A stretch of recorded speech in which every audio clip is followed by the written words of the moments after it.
Shawn. Welcome back. Hey, thanks for having me, Katie. It's always so fun to talk to you, and I always learn so much. And we're going to go in a lot of directions related to supplements for women because I get asked often what I take and why. And I think there's so much caveat and personalization that's important to understand before you just start taking things. But before we jump into that, I have a note from you that you've done more than 50 plant medicine journeys. And I've started opening up a little bit about my experience with that and trauma recovery. But I would just love to hear of your experience. Which one was kind of the most profound for you, or were there any that stood out? Wow. They each have their own nuance and experience and effects. I'm actually talking about this quite a bit in a number of presentations coming up on a number of conferences. I have a whole psychedelic science and the supplements that support them talk that I've been doing. But the first one is the most profound. And I think this is the case for most people that my first journey was a psilocybin journey, and everything shifted for me. And I think that that first time that you're cracked open is just so profound. And I would imagine that's the case for most people. But for me, I had lacked self-love. Like I was pretty harsh on myself. And I think a lot of people are really harsh on themselves. And the the inner critic was fierce with me. And I grew up in a way that was quite difficult along those lines. And I think back, and as an entrepreneur, you're driven, your imposter syndrome, insecurity, um, fears. And for me, self-love was never in the equation, and therefore I never really had actual love with another partner either. I've been married a long time, um, and she's an amazing person. But for me, because self love wasn't there, I don't think I ever had a true love with another partner. And so being in that space and feeling cracked open like that, I felt like um, love was possible for myself, for another. Um, that was profound for me, and I think I spent a lot of my life up until that point in the grind, the hustle and the grind, and I was always heads down trying to get to the next spot, trying to get to the next finish line, but it was never good enough, and it was never a point of celebration. And in that space I realized that I could be happy. I could just do the things that I want to do, the things that light me up, instead of just racing for this finish line to prove myself. So I think there was just a lot of release of proving myself, of not thinking I was good enough. There was a shift towards love and wanting love in my life. So that was really profound for me. So well said. And I think you're right. I think there are a lot of ways to hopefully get to that point of self love, but it is so important for all of us. And I think these substances can kind of make that process faster or, less linear. It can kind of be a jump. Whereas I think, people who aren't open to that, there are other ways, of course, to get there. But I'm glad it's being talked about and people are understanding the importance of that because you can't give what you don't have, including love. And that's a beautiful way that you said it. You are also an expert in many, many things. And among them, you're known as the world's best formulator. And we've talked a little bit in past episodes about some very specific things within that category. But I was at an event and I got to hear you speak specific to supplements for women. And I knew I wanted to have you on and kind of deep dive into that for the audience because I think there's some important caveats and things to understand. And of course, so much marketing in the supplement industry that makes you think you need to take everything out there all the time. And I also know, for instance, that women weren't even included in a lot of medical research until the 90s. And so there is less data when it comes to supplements for women. And I know you've done extensive research on this. And so at that event, you kind of went through a list of what you would consider top supplements that are generally good for women. And of course, there will be caveats within those categories. But to just start really broad, maybe walk us through if there's any differences we need to be aware of, even when considering supplementation, and then maybe take us through the first few of those that you kind of widely recommend. Yeah, that's a great question, and one I get quite a bit. And to your point about women not being in studies, there's a massive disparity there, and I think the general consensus is, well, women are more complicated, so let's not introduce that X factor of the menstrual cycle, of some of those kinds of things. I would also say, and it sounds vastly unfair, but to take that even another step further, even people our age really aren't represented. So it's mostly college age males, like 18 to 24 years old, that are in these studies. So you do have to take that into account when we're talking about research. We're talking about very healthy, young, fit males. And we're not talking about people that are in their 30s, their 40s, or 50s, people with disease processes, people potentially of different ethnicities, and certainly of different genders. So there is a disparity of research there, and a lot of it has to do with just availability. But going into what supplements I would speak broadly to, I think, women, you can talk about certainly supporting, a greater need for bone mineral density, a greater need for getting enough protein in, both muscle protein and uh, the rest of the full body protein. So I'm talking about things like collagen, which is about a third of the protein in your body.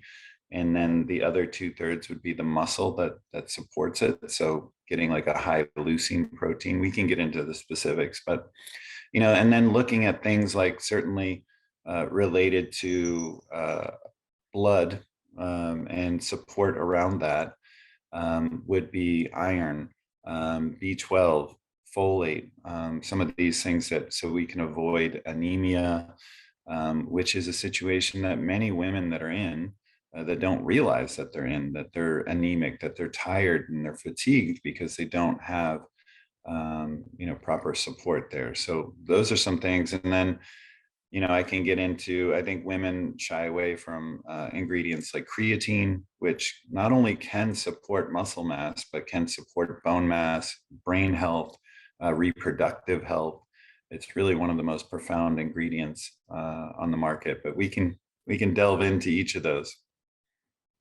Awesome. So let's start with protein because I think this is a really important topic, especially for women, because it seems like in a lot of the mainstream information, at least in the past, maybe guys got the message about protein being more important, and women still there's tends to be kind of a shying away from eating too much or eating too much protein. And diet culture has kind of conditioned a lot of women to kind of have that deprivation mindset and be afraid of food, afraid of calories, afraid of eating too much. And of course, that myth that women are going to somehow get bulky if they eat protein and touch weights one time. And I know this was a big pivotal thing for me actually in my own weight loss. I realized I was chronically under eating and I had damaged my metabolism by under eating for so long. And I actually, both through working through trauma, similar to your experience, and then increasing but changing the macros and the micronutrients of the calories I was eating, lost weight by over time eating more. But I think there's still some misinformation when it comes to protein need and specifically for women. So let's talk about maybe some general guidelines of how much protein, what kind, timing, any other caveats that come into play there. Yeah, there's recommendations of 1 gram per kilogram, but I like really even going towards like 1 gram um, per pound. It can be as much as that. So leaning heavily on protein, it's really the most effective macronutrient when you're looking at carbs, protein, fat. It's the most satiating nutrient. It's the most important nutrient in terms of it being thermogenic. And also, it's going to support that muscle mass that's so critical. When we look at mortality and aging, healthy aging, muscle mass and strength are the two most important determinants. We look at grip strength is probably the most important determinant of how we're aging. So certainly, and there's an interplay between bone mass and muscle mass. The more muscle mass you have, the more bone mineral density you have. and you can support that muscle, but there's an interplay back and forth. So having the muscle, being active with the muscle, it's critical. And certainly getting your protein in is going to be critical as well. But again, there's different proteins that we want to look at. So if we're looking at muscle, we're looking at things like whey protein. And if you're vegan, there's other options as well. We can look at pumpkin seed protein, we can look at rice protein, etc. Whey protein is very popular because it's high in BCAAs and in particular leucine. Leucine is an amino acid that drives muscle protein synthesis. And this is the anabolism or the growth or maintenance of muscle. And so if people are not eating enough protein or they're not getting enough leucine in that protein, they're not going to optimize muscle protein synthesis.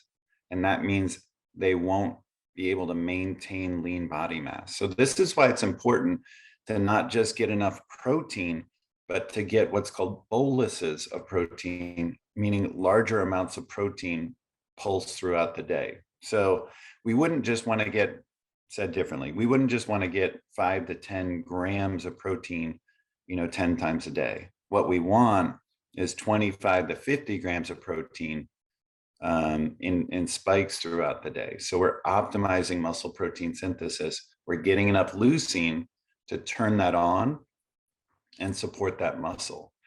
And then with that, I also believe getting around 20 grams of collagen, maybe twice a day, is ideal as well, because then you're supporting all the other protein. You're supporting ligaments, tendons, hair, skin, gut, nails, bone, all of this other protein that's important that supports that muscle and the rest of your body. So that would be the ideal blend, is to be getting, something like 25 grams of whey protein and 20 grams of collagen in a day. I love that you brought up grip strength as well, because this is a thing that I feel like is not well known, but it's actually a really fascinating, like you said, predictor of longevity and tells you a lot about what's going on with your muscles and your nervous system. And Mm-hmm. I have an inexpensive grip strength tester that I ordered on Amazon, and it's been really fun to see as I have gotten stronger and as I've purposely made sure my nervous system was kind of in a good place, how my grip strength has gone up from like 80 to now 140. And that's a really cool thing we can measure at home that actually has a pretty profound window of potential longevity factors. Oh, it's amazing. And you're absolutely right. It has everything to do with your nervous system and what's called the neuromuscular connection there. So, people talk about mind muscle connection when you're in the gym, and your nervous system is going to recruit muscle fibers. So strength isn't always indicative of how much muscle you have, it's how you can recruit the muscle you have. So that's a really important factor, is your nervous system, as it's connected to your brain, as it's connected to your muscle, and how well can you recruit that muscle. And that's where we learn how to use these muscles. And like, for example, maybe when you first started going to the gym, you couldn't flex every bit of your muscle the right way. You couldn't activate that muscle the right way. For example, like right now, I could, make my pecs, jump like that, sometimes you see on TV and it's funny, but that's through the use of my pectoral muscles, the chest muscles, through push-ups, through bench press, through some of these different exercises. I gained the ability to recruit that muscle and activate it through my neurological system. And so that's where a lot of strength comes from, is not the amount, like the full muscle mass. Like you see all these bodybuilders, they may have 3 times the amount of muscle mass I have, but they have 1.5 times the strength. And it's because it's not all just the amount of muscle mass, it's really how you recruit it. Which I think is helpful for women to understand too, because that does not mean you're going to get bulky, to your point, Right. by getting stronger. In fact, a lot of women find they get smaller and leaner when they use those muscles more effectively. And you also mentioned creatine, which is, I think, a thing that is obviously very well researched. And I think a lot of women are still kind of, they shy away from, because maybe they heard that you might gain a couple pounds of water weight when you first start taking creatine, or it's kind of thought of as more a guy supplement or like a gym bro type thing. But the data seems very, very strong to me on this. So can you kind of give us a primer on creatine? Are there any risks? How much should women take? Any other caveats there? Yeah, so creatine is a combination of amino acids, and it helps create phosphocreatine in the body, which is an energetic compound. And so that's going to create high energy phosphates, which helps with the generation of power and strength. But from there, this is also super important as a buffer in a number of systems in the body. And so that we find that it's helping with not just, we thought, muscle and protecting muscle and improving strength and power, but also it's helping with bone health and reproductive health and eye health. And it's quite a fascinating compound. And I believe it will be one of these tent poles on how we age is taking creatine, and certainly protecting against sarcopenia, which is the loss of muscle mass as we age. But again, just so important in a number of systems. And we're seeing this, like bicarbonate is, which is baking soda. This is another ingredient as a buffer that we see protecting systems in the body against disease and over acidity. So it's really interesting what we're seeing right now with creatine. We're over 500 studies in. It's definitely anti-aging, again, protecting muscle mass and protecting these other systems. And as far as water weight gained, I know that is a concern. You can just take a smaller amount spread out. So let's say you could take a gram, maybe twice a day, instead of taking like the 5 to 20 grams that most of these things recommend. It'll take a little bit longer to reach the saturation point of creatine in the muscle. But that's okay. Like instead of it taking a week, it may take 30 days to hit kind of max saturation. But that's fine if you feel you're sensitive to this water weight gain. Then I would just take smaller doses spread out, and you'll get there eventually on kind of max effect, like over 30 days. And you mentioned baking soda as well. This is definitely not one that I hear talked about a lot, and it's fascinating. Can you explain what you mean by that a little bit more? I mean, the most potent ergogenic, which means energy enhancing or athletic performance enhancing, but even anti-disease compound I have ever seen in research is bicarbonate. Bicarbonate is a buffer in your blood to protect you from over acidity. Um, and it is a fascinating compound because this is a cheap compound. Sodium bicarbonate is baking soda, and it's in your refrigerator or things like that. The problem is it's been used a lot in athletic endeavors, but it causes GI distress at higher amounts. So it's been looked at certain ways of kind of taking it with maybe some carbohydrate if you're a marathon runner and spreading it out. And it's just not an easy compound to figure out in terms of tolerance gastrointestinally. But in terms of what it does, I have never seen any other compound come close. Like literally performance in some studies is, increased by 20%, like endurance and, things like this. Like these are staggering numbers that, even to an athlete, like 1%, 2% is a big deal. Like some of these numbers are incredible. And the same we're now seeing with disease, that it's really protective against the disease process. So there's a lot more research that needs to be done, but the numbers in every study I've seen in every way that you could use it are pretty staggering. So there's something to this acidity and buffering capacity kind of bolstering that could happen in the body. And if someone wants to experiment, is it literally as simple as just adding a teeny bit of baking soda to water and drinking it? 100%. That's it. Yep. That's fascinating, easy, and you're right. It doesn't get much less expensive than baking soda. So it seems like it'd be worth trying. It's one I have on my list actually to try. You mentioned a couple other supplements for women specifically. I don't know if you mentioned it yet, but I would love to touch on magnesium and what your thoughts are on magnesium. 75% of the population is deficient in magnesium.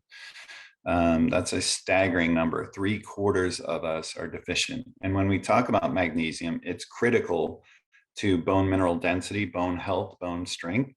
It's also critical to muscle mass contraction, as we were just talking about. It's critical to gastrointestinal health and your bowel movements. I mean, there's so many places magnesium for brain health and brain function, for neurological function. Like magnesium is just critical across the board. And this is why, pretty much D3 and magnesium are the things that you're always hearing about when it comes to just a massive impact on us, and that we're mostly deficient in it. So these are definitely two nutrients that I would look for, I would supplement with. I can almost tell you across the board you should be taking it. Whereas other nutrients, it's kind of hit or miss. But absolutely, magnesium is a massive one. You want to look at taking certain salts that are more bioavailable. So, what this means is avoiding some of the inorganic salts that are things like magnesium oxide, magnesium carbonate. These are very poorly absorbed, so and tend to be the cheaper ones. What I would look for is things like magnesium citrate, which is citric acid is one of the components of the citric acid cycle, also known as the Krebs cycle. Same with malate, so magnesium malate could be good. But my favorite ones are the amino acid chelates. So this would be like magnesium glycinate, or it has an amino acid attached. And these ones, magnesium threonate is another example. That's the threonine amino acid. These are going to be the most bioavailable and also have benefit with the amino acid that's attached. Are there any other supplements that are specific to either hormone health for women or that can be helpful for anti-aging? Because I know those are two big topics for my listeners. Hormone health, that's an interesting one.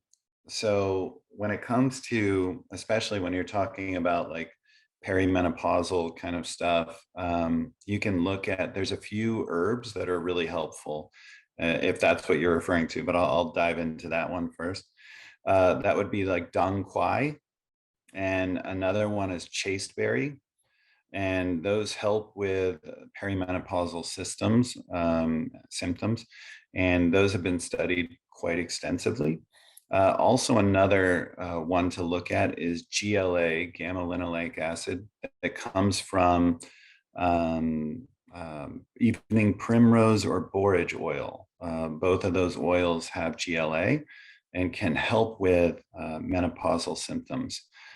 So, the hot flashes and disrupted sleep and irritability, and some of these things have all been studied with GLA dung quai and chasteberry, which is also called Vitex.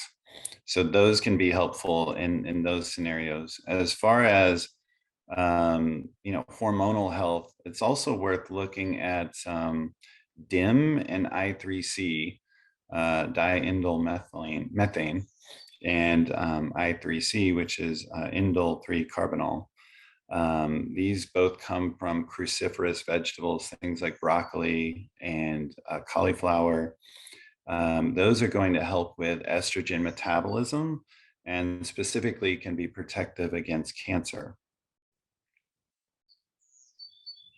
And in your talk at the event where I heard you speak recently, you also mentioned something called spermidine, which I don't think I've talked about much on this podcast. Can you explain what that is and what it does?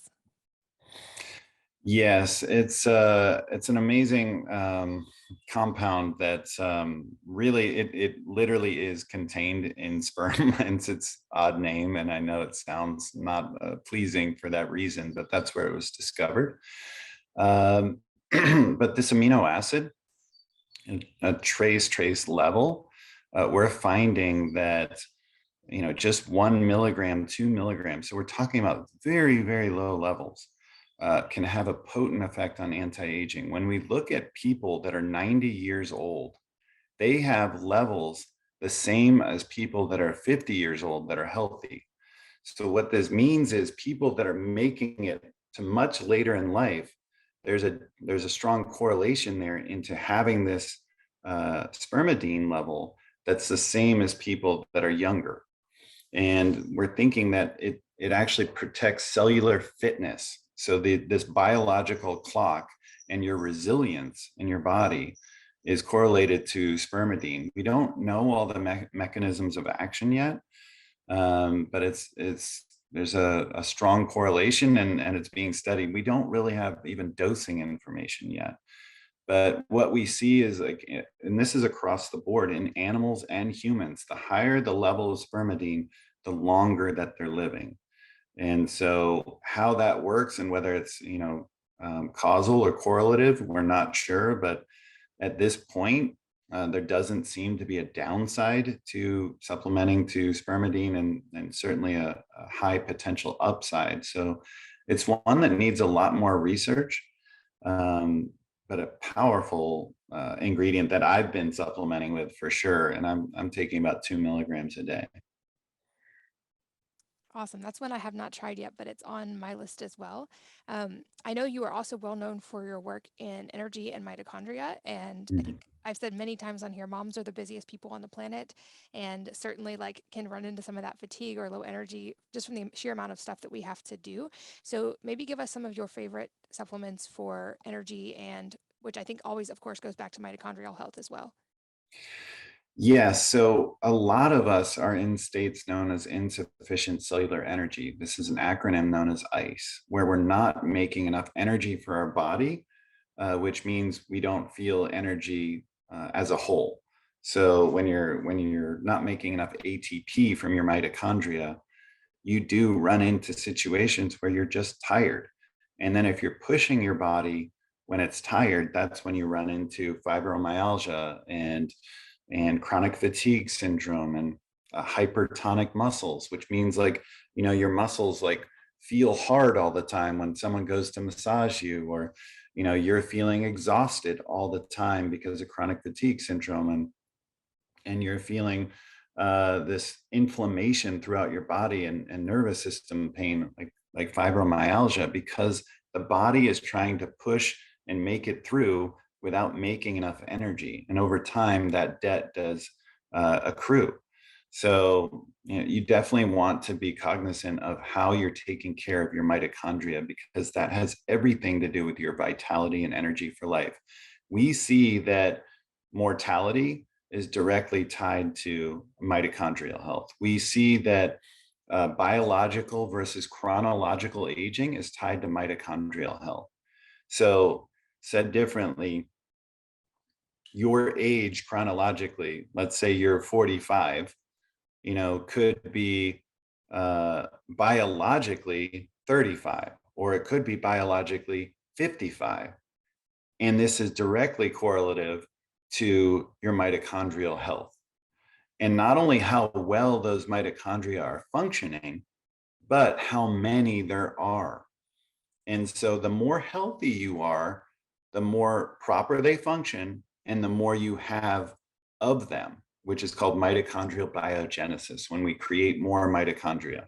So doing things like one, healthy behaviors like getting more sleep, not drinking as much alcohol, hydrating well, reducing stress, but also things that are positive stressors known as hormesis. So things like keto, intermittent fasting, being exposed to hot and cold temperatures like a cold plunge or a sauna.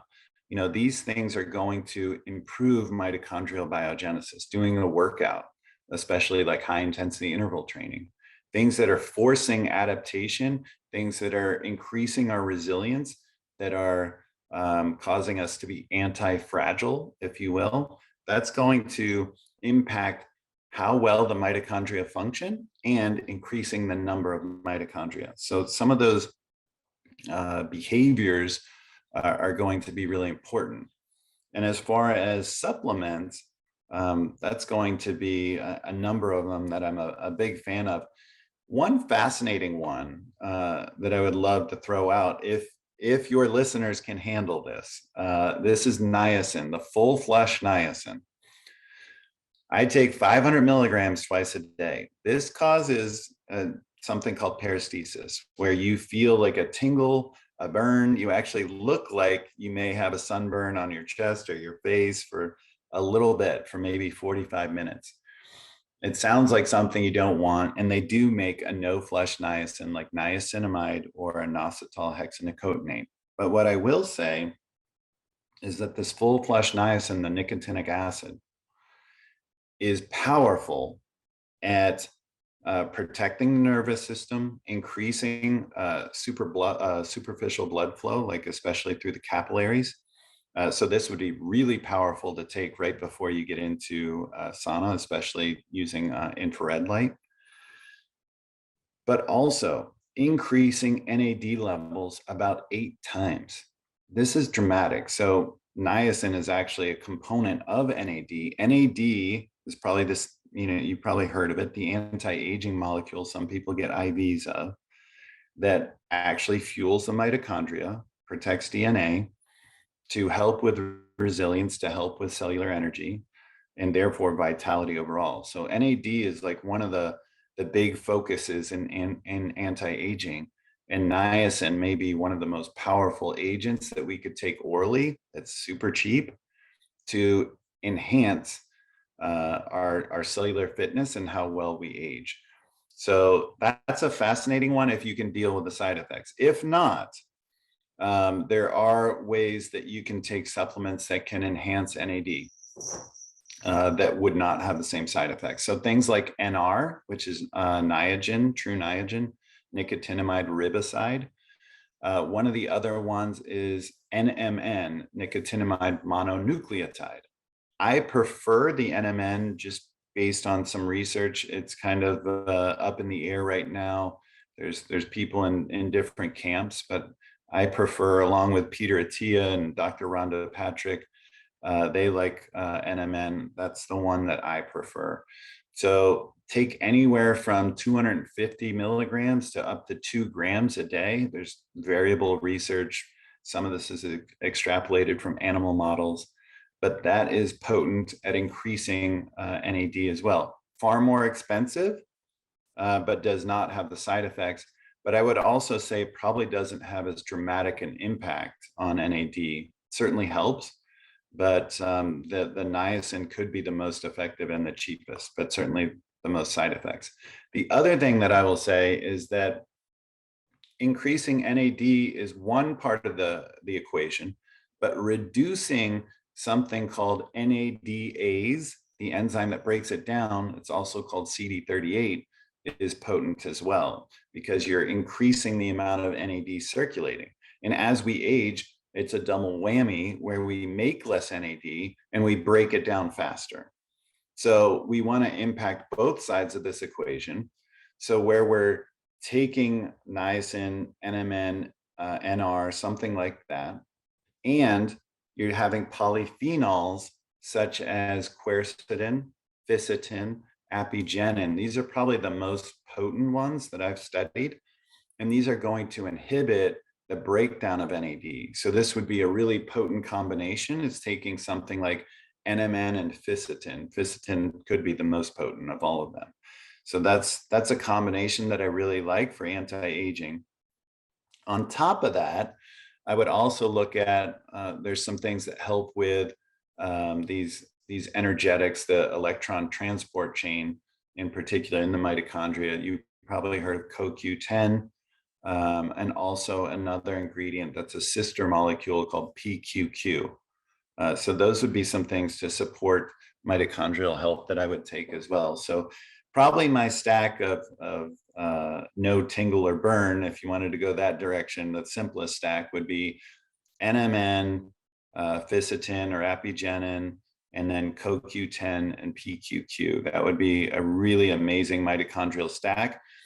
And then lastly, go back to Spermidine, which I believe protects the mitochondria in a number of ways. And then there's one more ingredient, another trace amino acid that's found in organ meats and mushrooms that could be the next vitamin, which is a really big deal. In the last 50 years, there's been no new vitamins.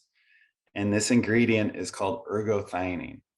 And ergothioneine isn't just an antioxidant that protects the cell, but it's a mitochondrial antioxidant.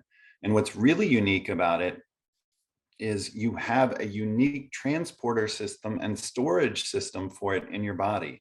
There's only one other nutrient I know that your body puts that much focus around biologically, and that's iron. And iron is obviously critical to life and delivering oxygen and nourishing us on a fundamental level.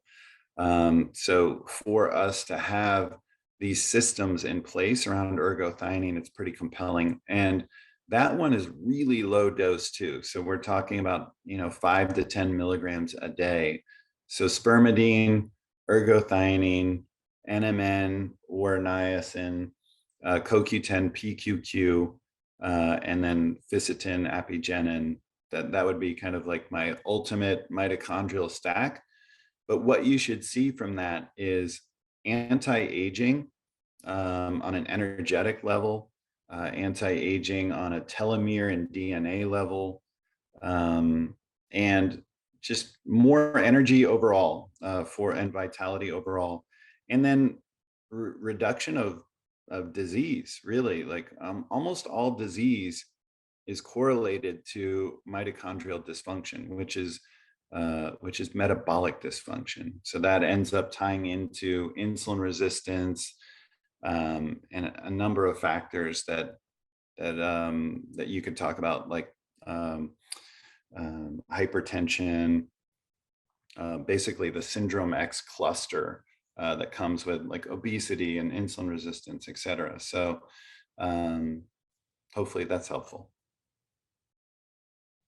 Yeah, I feel like ergothioneine is a less known one, and it's one I learned about from you. And this comes from mushrooms, correct? Correct. Okay, and that one is available in supplemental form, or is it better to try to get from a food source? It is available in supplemental form. It's hard to find in a food source at a decent enough level, but if you're eating plenty of organ meats and a high amount of mushrooms, you might be getting enough. Gotcha. Okay, that's fascinating. Are there any supplements that women should kind of as a blanket rule avoid or that have been, kind of marketed that are not helpful or directly probably harmful? I think the ones that are potentially the most complex when it comes to a woman would be phytoestrogens, things like hops, which is, by the way, high in beer, which can have some complexity depending on how much beer you're drinking, and what I'll get to in a second is kind of where you're at on the menstrual cycle, but also things like soy, especially the isoflavone soy protein. These are potent phytoestrogens, and they have very conflicting results in studies. So, what can happen is these phytoestrogens are weak estrogens, and they're competing at the estrogen receptor. And if you're someone that is postmenopausal, this can end up being protective because you're at least getting a weak estrogen and you have much lower estrogen levels that are circulating. So it can be protective to bone, it can be protective against cancer. The problem is having a high amount of these phytoestrogens early on, especially in development, when we're talking about our children, when we're talking about going through puberty, when we're talking about fertility, through that period, some of these phytoestrogens, especially in concentrated amounts, can end up being problematic and may cause endocrine disruption. And this is the same for young boys as well. It can have an impact on muscle mass and secondary sexual characteristics as well. So it's something to be aware of. They often get promoted for health and anti-cancer and protecting bone. And while some of that data is true, I would be very careful in like how you proceed in that. I think they get over recommended and they can end up being problematic. Good to know. And I'd also love to just touch on sunlight because you mentioned vitamin D. And I think, at least in my opinion, sunlight has kind of been unfairly demonized over the last several decades, especially. And of course, we know that your body gets vitamin D from sunlight exposure. And of course, that there can be risk there as well. I know I have some gene mutations that make it hard for me to get vitamin D levels up from supplements, but I do it really well from sunshine. And just purely anecdotally, I know I feel incredibly great when I get a lot of sun exposure, and I don't feel as great when I'm not getting sun exposure. But I'm curious your take on the sun exposure thing because I think a lot of women avoid sun exposure almost entirely, wear sunscreen all the time.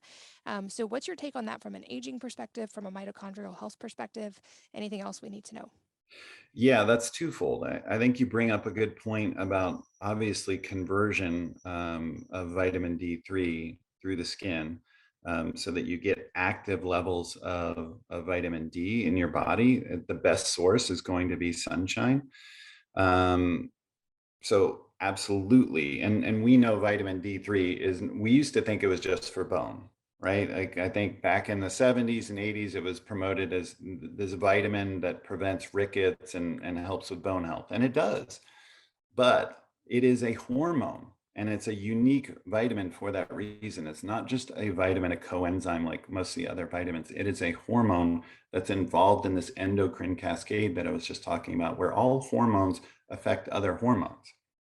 And so it affects your immune health. It affects your mood and depression. It affects your fat metabolism and, therefore your body weight. And it affects like your muscle mass and certainly your bone mass. And it affects gut health and your microbiome.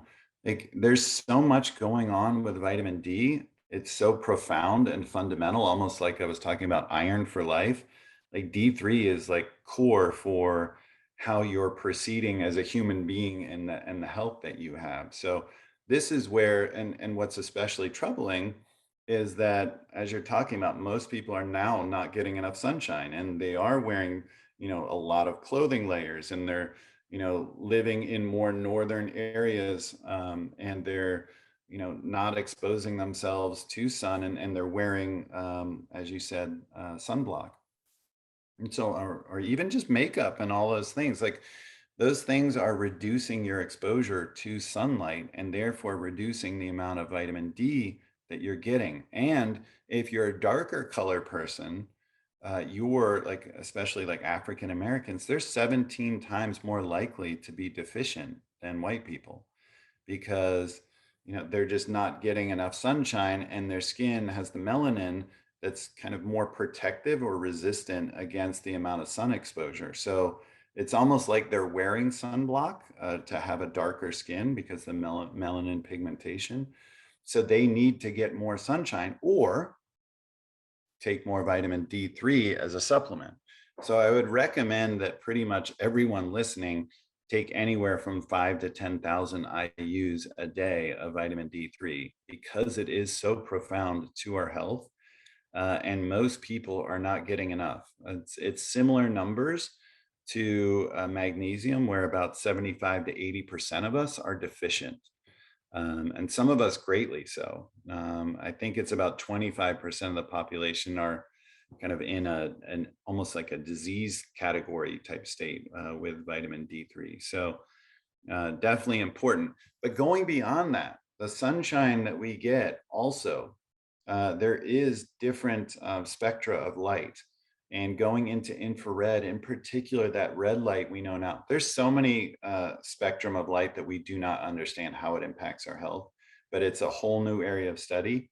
I believe that, you'll hear about, obviously blue light can turn on our circadian rhythm in the morning. So blue light exposure is good. Blue light exposure in the evening is counterproductive and can be counterproductive to our sleep, and certainly melatonin release. But we're seeing that red light, especially infrared light, that you may get early evening and early morning with the sunrise and the sunset, that actually increases mitochondrial function.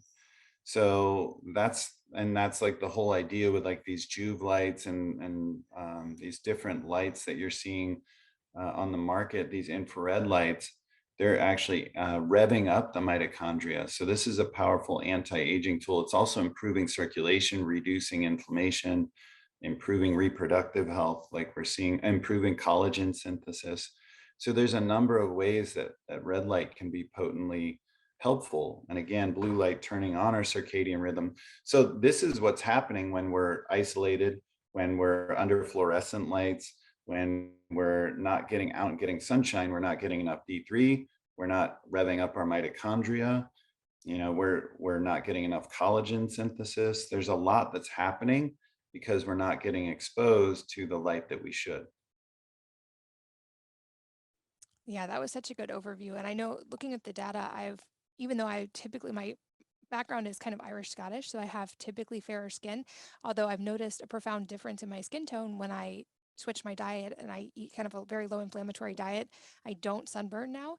But looking at the data, realized that while there might, and I would say it's arguable, be a slight increase in risk of skin cancer from certain types of sun exposure, that same sun exposure correlates or seems to with reduced rates of other types of cancer and with mitochondrial health and everything else. So for me personally, this is not medical advice, but I prioritize early morning sunlight in the morning Yep. to start that circadian clock, and then at least a little bit of midday sun, never to the point of burning, but enough to stimulate that vitamin D. And that bright light also seems really helpful for sleep, at least for me. 100%. Totally agree with that. Especially, yeah, agreed with, getting out there, getting your red light, starting your day, getting the fresh air. Also, like if you can ground, taking your shoes off, having your feet touch the earth, you can get those positive ions going through your body that are helping you improve your health. And then certainly getting, fresh air, moving your body, especially if you can do like some primal ancestral kind of movement, crawling around, rolling around, like. And there's also the soil microbiome that you're getting exposed to if you're out in the dirt, out in the grass, out in the lake, whatever it is, like, get outside and expose yourself to the outside where we're meant to be. We're not meant to be in our little boxes with our shoes on, with our artificial light and artificial air, and isolating ourselves from other people, from animals, from interaction. We're meant to be exchanging microbiomes with the earth, with people, with pets. This is how we're supposed to be resilient. And we're becoming very fragile as a result of not getting exposed to that.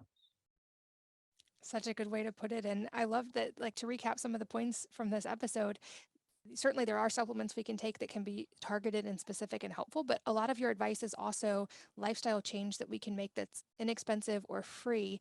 And so things like optimizing your light, things like getting out in the dirt. I'm a big fan of that's actually one of my top pieces of health advice. Go outside at midday if you can and garden for 10 minutes in the dirt, Mhm. crawl around, pull weeds. You're getting sunlight, air, soil, all of that. Also, the baking soda tip was awesome because that's Mhm. almost free. And then optimizing protein to circle all the way back to the beginning. And then, of course, the more specific, nuanced recommendations. I took so many notes in the show notes, wellnessmama.fm, for you guys listening. And as always with you, conversations just fly by. So we'll have to do more rounds in the future. But a few last wrap up questions. The first being any book or books that have profoundly impacted your life or recent reads that you found fascinating. And if so, what they are and why. The number one book that has impacted my life without a doubt is The Four Agreements. Um, that shifted everything for me. And in particular, the agreement of don't take anything personal. I am a very empathic person, like someone who perceives energy very deeply and cares about how I'm perceived and what's going on in your head. That's just where I'm at emotionally, and therefore I care deeply about um, you know what's being said about me, what's being thought about me. And I think I took that too personally most of my life, and reading that book really shifted that. Almost everyone's kind of in their own stuff, so don't get too caught up in that. Don't take anything personal. People are just projecting out. But what I want to do is be projecting out all the positive things that are going on inside of me. And, when I've worked with certain therapists or mentors, they've told me that, the compliments that you're giving people are actually compliments to yourself when you think about it on a deeper level. They're the things that you see in other people. So check out your language when you're thinking about people, when you're talking about people. When you're saying all these negative things all the time, there's stuff going on in you. And I've been in journeys and I've been irritated or triggered by something going on in a journey, a group journey. And this is a psychedelic experience that's facilitated. And the facilitator would come over and say, tell me about that. And we'd dig in for a minute and then I'd realize, oh, this is me. This has everything to do with me. I'm being triggered because it's my own stuff. It's not this person. And there's a fascinating exploration that can happen there. But stage one is realizing that most people don't really care about you on an extended level. That these people that are just running around out in the world don't care about what you're doing, how you look, all that stuff. We spend way too much time and energy thinking about that, and focusing on what makes me happy and what lights me up is a way better place to be. And if you think about the people that you love out there, it's that they're so bold and courageous to do that. And so I would encourage people listening to definitely just do them, to live their light, their energy, and just chase what their passions are and don't worry what other people are thinking. I love that. I love that we started kind of deep with self love and that we're getting to put a pin in it with another profound thought. And I know that I've talked to you before on this podcast. I'll link to your past episodes, but about your book, which I highly recommend because you go deeper on a lot of these topics. But just briefly, where can people find your book and where can people find you online to keep learning from you? Oh, thank you. So Energy Formula at energyformula.com. The book is there in all the forms. I have a hardcover, soft cover, ebook, Audible that I read. And if you go to energyformula.com, there is a lot of bonuses there, like recipe guides, and there's a hidden chapter on natural movement.